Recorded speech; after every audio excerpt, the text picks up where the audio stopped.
Grace be with peace from God our Father and the Lord Jesus Christ. Amen. Our text for today comes from 1 Corinthians chapter 2. When I came to you, brothers, I did not come proclaiming to you the testimony of God with lofty speech or wisdom, for I decided to know nothing among you except Jesus Christ and him crucified. So why is it that of all of the things in the world that God could use to reveal himself, all of the ways that God could show us his very nature and character, all of the scriptures, all of the wonders of creation, how is it that in all of that God would reveal himself through the cross? That is the very mystery of Christian faith right there. The cross, this symbol of our salvation, this sign or marker of shame and death. The cross, which would portray God not as great and mighty, powerful. This is not the God of the Greeks.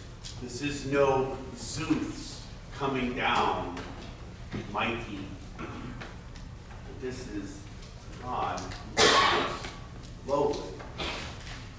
This is the God who comes to humble himself even to the point of death.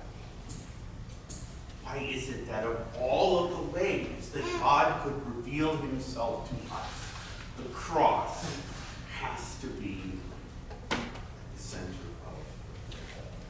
of? This is kind of the turning point for us here in the season of Epiphany, when we move from who God is to what God does.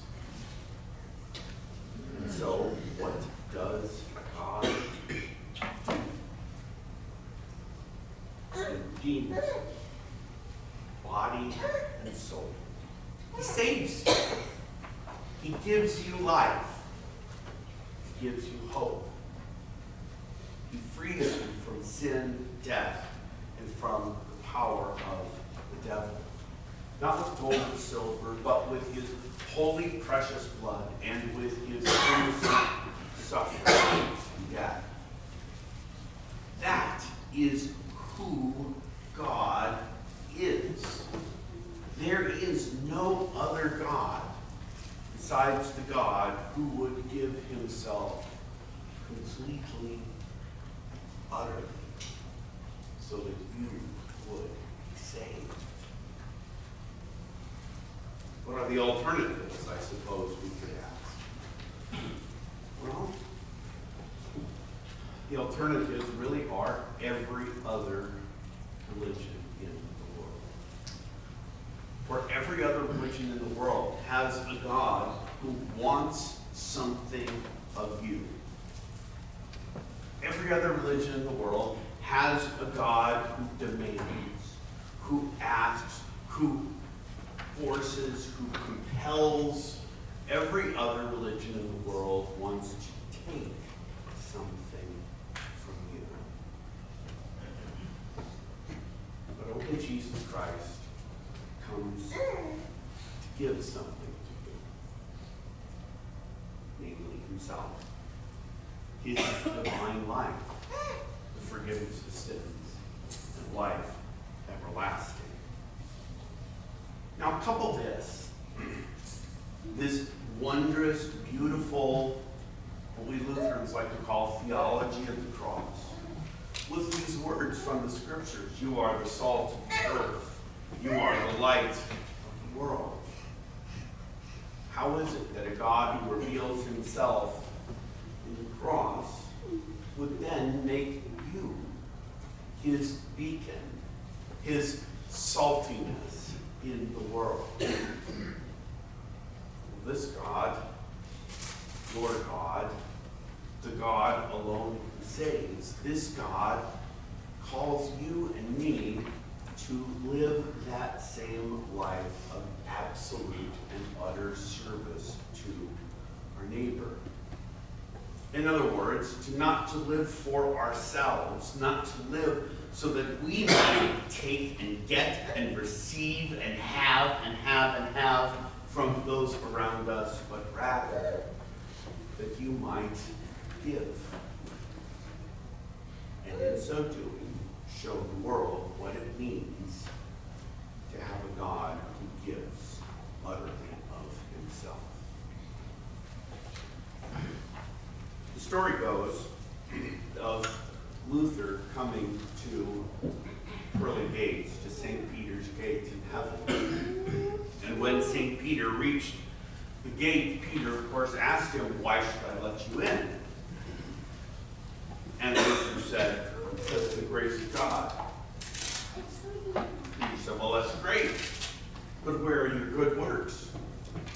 Why is your bag of good works empty as you come here?" Luther replied, "Oh, I left them with my neighbor. I didn't think I could need them." Heard that story in St. Louis when I was there last week. It seemed a good one to remember. In other words, the way that we live and move and work and act and be as Christians is not for ourselves, but for our neighbor. Because that's what God does. That is who God is. God gives himself completely and utterly of himself for you, so that you might live and be free, knowing you don't have to bring your good works with you. They don't earn you anything. You don't need them at all. God doesn't even need them. But those around you do. And so God, who is mercy in the flesh, gives himself to you, calls you to this life of service. Now, we, of course, are forgetful. Oh, so very forgetful. We constantly turn back on ourselves. We constantly kind of forget that it is not as God would have it. And so we come back to this place. Repent, receive his gifts, and turn our eyes outward again and again and again. That's who God is. That is what God calls you to be this day. To be the one who receives his mercy and who in turn passes that mercy and love on to a world in desperate need of it. That is why the cross is the truest and clearest picture for you and me of what it means to be a Christian. God delivers himself to you. He redeems you and he saves you so that you might be free to be his child, both now and forevermore. You are the salt of the earth. You are the light of the world. You are in Christ. In Jesus' name. Amen. And now the peace of God, which passes all understanding, keep your hearts and minds in true faith for life everlasting.